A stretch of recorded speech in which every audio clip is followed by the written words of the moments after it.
Juste avant que ça commence, je voulais vous dire que tout simplement l'image du haut, il y aura des images qui vont s'afficher, c'est en haut qui désignera le jeu plagiat.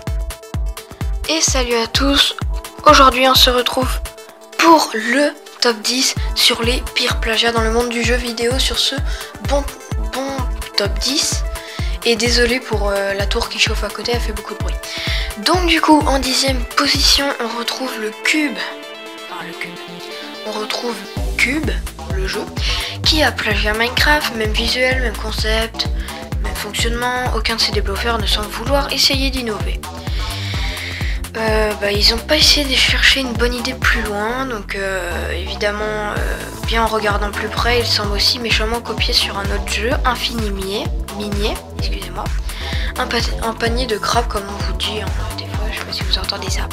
Ensuite, en 9e place, il y a Doobie Star qui plagia Super Mario Galaxy. Donc le plagiat commence au premier regard à la typographie du nom du jeu. Donc tout l'univers de SMG y retranscrit, la chasse aux étoiles, les boss, les plateformes à actionner, enfin voilà.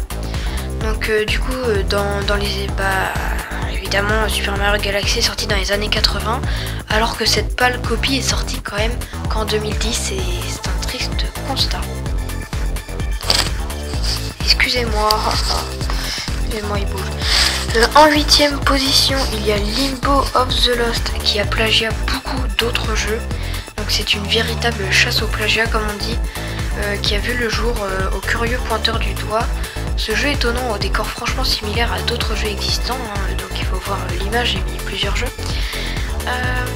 En tout, les internautes démontrent que Limbo of the Lost copiait ces jeux-là. Donc Elder Scrolls, Morrowind par exemple, aussi CF, Diablo 2, il y a même Warcraft. Voilà, je vais pas les dire tous parce qu'il y en a beaucoup. Ensuite en 7e position, il y a Socket qui plagia Sonic. Animal Bleu qui va de plus en plus vite en collectant des objets spéciaux dissimulés un peu partout dans les niveaux. Donc évoluant dans le monde aussi coloré que complexe, voilà l'exact résumé de Sonic et de Socket pour le coup. Donc ça c'est un plagiat totalement parfait on va dire. Voilà. En 6e position il y a Super Noah's Ark qui est 3D, excusez-moi, qui plagia Wolfenstein 3D, j'arrive jamais à dire ce nom. Donc c'est difficile à voir du premier coup d'œil que c'est un plagiat, mais c'en est un. Parce que dans SNA 3D, SNA 3D tout simplement est sorti en toute légalité, mais le truc qui a changé c'est que dans Wolfenstein 3D, ce sont des nazis, et sauf que dans Super Noah's Ark, ce sont des animaux qui remplacent les nazis. Donc sinon il n'y a pas grand chose de différent. En 5e place, il y a Fighter History qui plagia Street Fighter 2. Les jeux de combat sont aussi sous le jeu du plagiat incessant. Donc malgré un joli effort pour changer sur Fighter History, voilà, il y a que quelques détails de changer. Donc les copiteurs n'ont absolument pas touché à la barre de vie, hein, ça ils ont pas vraiment changé grand chose. En 4e position, il y a Golden Axe Warrior qui plagia Legend of Zelda, que vous connaissez sûrement, Legend of Zelda. Allez hop, on place la barre d'options en haut à l'écran plutôt qu'en haut. Non, excusez-moi. Allez hop, on place la barre d'options en bas de l'écran plutôt qu'en haut. Donc ça c'est ce que disaient ceux qui ont plagiat Legend of Zelda. Donc du coup ils n'ont pas changé grand chose, ils ont juste changé les touches etc. De place. Donc voilà, c'est une petite folie qui se sont permis les plagistes de Zelda. Qui résulte finalement d'un plus joli jeu que l'original, mais cela veut... Enfin, ils avaient du talent, mais c'est quand même un plagiat. Ensuite, en 3e position, il y a The Great Giana Sister qui plagia Super Mario Bros. Malgré un titre bien trouvé, quand même, Great pour Super, Giana pour Mario et Sister pour Brother. TGGS n'en reste pas moins un clone flagrant et franchement triste du plus célèbre plombier que vous connaissez, sûrement.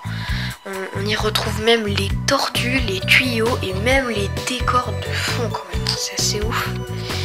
Il y avait que ça à foutre. Hein. Ensuite en deuxième place, il y a Donkey King qui plagia Donkey Kong, hein, ça se repère direct. Donc oui, effectivement, le seul effort pour ce jeu qui a changé, c'est juste de changer la voyelle en mettant King et Kong. Hein. Donc c'est vous dire le niveau des mecs qui ont plagiat ce jeu quand même. Et en première place, tout simplement, c'est QC Munchkin qui a plagiat Pac-Man dans les années 80. Il n'y avait que Pac-Man qui savait chasser les fantômes à travers un labyrinthe en emmenant des millions de fans, parce que oui, Pac-Man est quand même un jeu connu, hein. Il a fait un bon buzz quand même. Et du coup, le revers de la médaille de Pac-Man est QC Munchkin, qui est tout simplement pareil. QC Munchkin reprend toute l'identité de Pac-Man. Le jeu affiche 3 fantômes à poursuivre d'un mini labyrinthe. L'affaire se finira en procès, puis voilà quoi, c'est un plagiat, donc voilà. En tout cas, désolé pour le bruit de la tour déjà, voilà. Désolé pour le bruit de la tour qui chauffe à côté. Désolé parce que je suis pas encore trop entraînée à faire des vidéos comme ça, c'est la première fois que j'en fais une. Donc le ton n'est peut-être pas ouf, etc. Donc oui, je vais pas vous mentir, j'ai pris quelques notes.